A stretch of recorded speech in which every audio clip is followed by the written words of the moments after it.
The low grade gamer.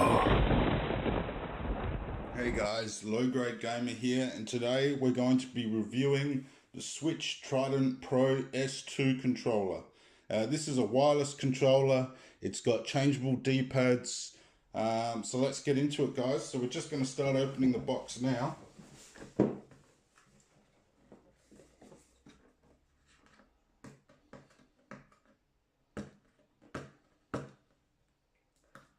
I'm just trying to preserve the box as I like to keep the boxes. So I don't want to ruin it with the sticky stuff, even though it's sort of inevitable, but I'll do my best here.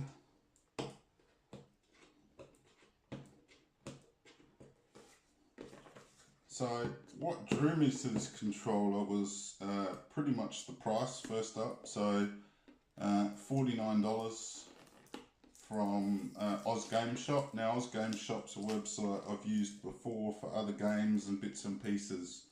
So the good thing I like about the Oz Game Shop is some of the games are also from overseas as well. So basically you can sometimes get a really good bargain from Oz Game Shop. That does mean that sometimes, especially with the PlayStation 4, I haven't been able to do online because of the game region. So a couple of things guys about the control. So it's got motion control, changeable D-pads, wireless. Apparently the triggers are extended, so we'll see how that plays out. Apparently it's easy to connect, and it also has a turbo button. So let's have a look. So we're just doing the unboxing now of the control. It's wrapped in bubble wrap, which is nice, but there's nothing else really holding the remote. As you can see, it's literally just sort of in there, which is a little bit weird, but that's okay. So first up, the remote. Now I got to tell you, it looks fantastic. I really like the look of it here, and the feel of these grip pads here, and the extended triggers are quite nice as well. It does have a turbo button, as you can see here, home, plus, negative, all your normal buttons and that sort of thing. So that's the control. It actually does feel quite nice. The buttons feel okay. The analog controls feel okay. D-pad feels a little bit rough. I'm not sure I'm a huge fan of the D-pad. Could be because it's a changeable D-pad, so we'll see about that. Looks like it's got a USB-C connection as well, and a little reset button on the back. So, and if I haven't mentioned it yet, the turbo button. So, Tiny Troopers, it's got the free game code on here for the Nintendo store, so I'll download that shortly, and we'll see how that goes. But this is the manual for the Switch Trident Pro. So I'd say it's pretty easy to connect, but again, that's what we will look at soon enough, and see how easy it is to actually connect. So according to this, I'm just going to find the page. So how to connect the control. When connecting the device for the first time, please go to the controllers page, obviously with the Joy-Cons. Change grip and follow the instructions. To detect a match controller, hold the home button for 5 seconds. All LED indicators will blink quickly. So that's the indicators there, the LED indicators there. So when connecting the device a second time or more, simply hold the home button to turn the controller on. It will automatically connect, which is good. Some others require you to have to reconnect the controller each time, which is really annoying. And to turn off the control, hold the home button for 10 seconds. So that's not bad. Here is the cable in case you don't want to play wirelessly. I mean, the only reason I really want it is because I want to play wirelessly. Definitely USB-C by that. And here are the other D-pads. So looks like some of these are just for show, to be honest. 1, 2, 3, 4, 5 D-pads in total, including the one that's already on here. So they look okay, I guess.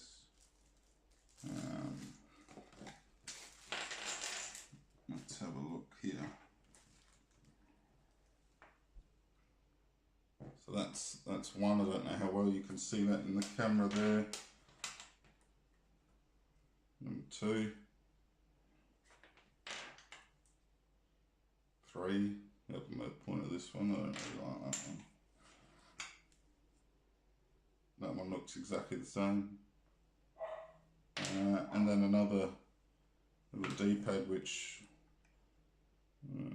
basically is the same as that one. So that's the unboxing video, guys. There's nothing left in here. So overall, I think the control feels quite nice. I'm actually looking forward to using it. I don't like the actual Nintendo Switch Pro controller. I'm just so used to the Joy-Cons now, I'm just not a fan of it. So let's see how this baby goes. Overall, it seems pretty good. The cabling seems like it's pretty good quality. I just think I'm probably, I don't know, a little bit disappointed about how that's packaged in there. I would have thought it'd been held a little bit better, but you know, it has gone through transport with no issues. So you know, maybe it is fine. So, but anyway, guys, we're going to start to connect this to the Nintendo Switch now. So let's see how we go with that. But yeah, let's get started on that one there.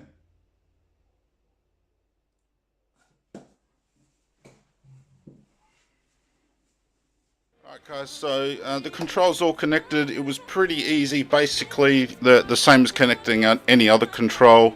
To be honest, I was a little bit surprised. I thought I was going to have some trouble with it, but no trouble whatsoever. So far the Switch Trident Pro Series 2 controller is definitely having a good rap at the moment. So what we'll do is I'll play Smash Brothers using the Switch Trident Pro control, the Joy-Con controls, and then the official Pro controller from Nintendo.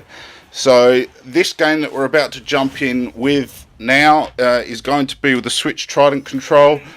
So basically playing that with the Switch Trident control I sort of preferred, only because it is very much the style of the PlayStation 4 and the Xbox control. So at the moment I'm enjoying the way this actually works. I haven't used Sonic before as a player in Super Smash Brothers. To be honest, I do need to get up some gameplay on Super Smash Brothers. I have been playing Zelda an awful lot, so I haven't really played Smash Brothers as much as I'd love to, which I know sounds crazy, but it's just the way things happen. I really do like Breath of the Wild. So pretty easy match there versus Yoshi, and I really do enjoy using the controller so far. So now what we're going to do is we're going to flip and use the Joy-Cons and see how I go with the Joy-Con controls. I have mainly played with the Joy-Con control rather than the Pro controller. So I'm not a huge fan of the Pro controller by Nintendo. So this, you know, I'm being as unbiased as possible. I have usually used the Joy-Cons. So using the Joy-Cons so far actually feels a little bit unnatural now that I've been using the Switch Trident control. So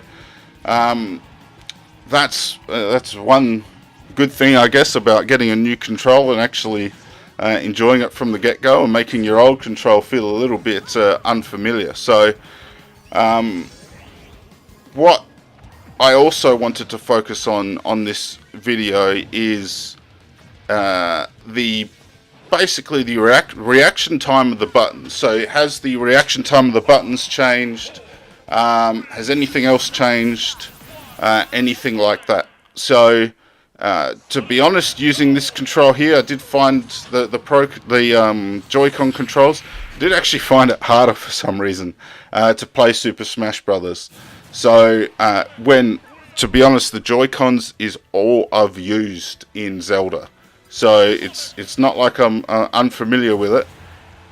It's been my main control. So now what we're going to do, we'll verse Donkey Kong with the Pro Controller from Nintendo and see how we go here.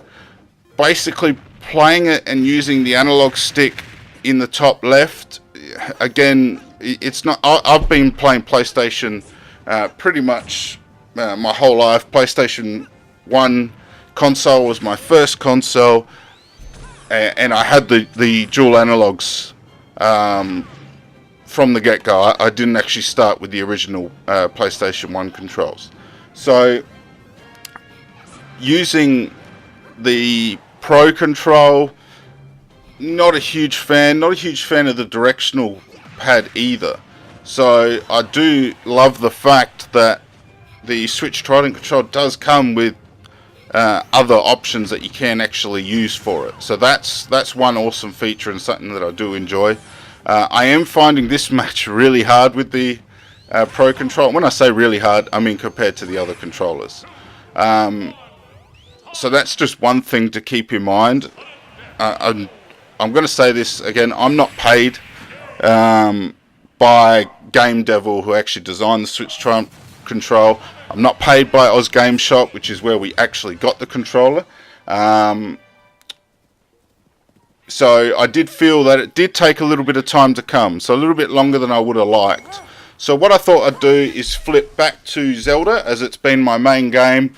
I have enjoyed playing it with the Joy-Cons, and I didn't see the need to actually use the Pro Controller. So I'm actually borrowing the Pro Controller at the moment just to do this review. So first up, I haven't used the other controllers on Zelda. I didn't bother using the Pro Controller as I have played it before. I didn't bother doing a comparison with the Joy-Cons because, again, I used it pretty much the whole way through Zelda. So honestly, playing with this new control and having the analog sticks where I'm used to. I used to play Xbox. I love the Halo games and all that sort of stuff as well. So playing it like this actually really feels so much better, to be honest. I really quite like this control at the moment.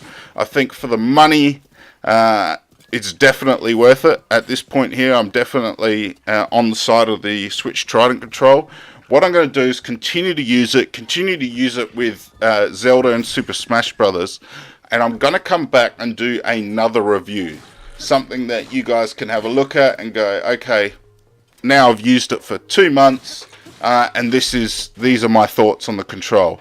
But I really hope you've enjoyed the review today, guys. I am going to give the Switch Trident control 4 out of 5 stars. And yeah, it honestly was a really good gameplay. So thanks for watching, guys. Low Grade Gamer out. And if you do grab yourself one of these controls, let us know. Thank you.